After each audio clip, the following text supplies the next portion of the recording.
Good afternoon. Iraq and Afghanistan Veterans of America is the country's first and largest nonprofit, nonpartisan organization for veterans of Iraq and Afghanistan. Currently, we have over 200,000 members and supporters nationwide. I'm an Iraq veteran, served in Mosul, Iraq, up in northern Iraq in 2004 to 2005 with the United States Army. Currently, I'm IAVA's membership director, and I'm here to talk about IAVA's Community of Veterans, which is the first and largest online social network exclusively for Iraq and Afghanistan veterans. Community of Veterans, or COV, was launched on Veterans Day of 2008 in partnership with the Ad Council as part of a much broader veterans mental health campaign. Currently, COV has almost 17,000 members, over 440 unique groups, and over 2,700 forum topics ranging from the latest video games to issues with the VA to readjustment problems. Every month, over 3,000 veterans visit COV, and nearly 400 veterans become new members each month.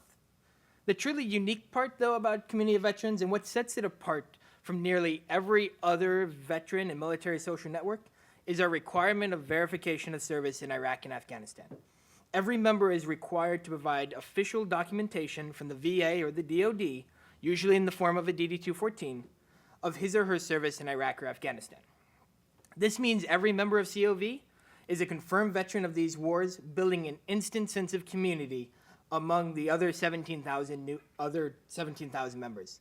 This verification process cannot be emphasized enough when it comes to how the community interacts with itself. The most important element of a closed, confirmed community is the deeper conversation that occurs.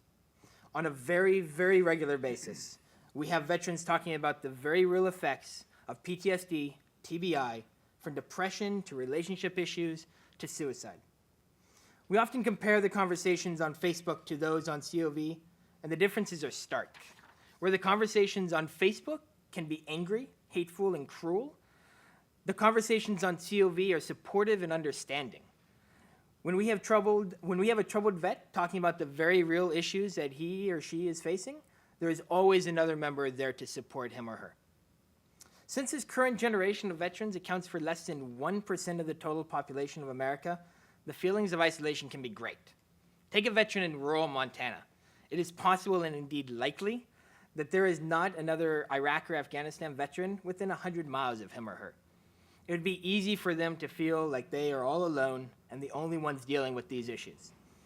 COV ensures that veterans do not feel all alone and that geography is not an isolating factor.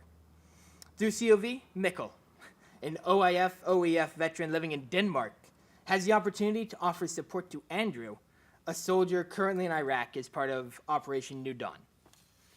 The peer-to-peer support is seen most notably inside our PTSD support group on COV. Active almost 24 hours a day, 7 days a week, this message board has been both a place for veterans to share their triumphs over PTSD, but also to seek help at all hours from others dealing with very similar issues. Inside this group, we've dealt with threats of suicide, helped people through divorces, and shared in people's joys as they've worked through their PTSD. Dave, a two-tour Iraq veteran, illustrates the overwhelming importance of this peer-to-peer support. Just last week, he came into COV to talk about his feelings of hopelessness, despair, and wanting to commit suicide. The community immediately rallied behind him and offered their support and encouragement.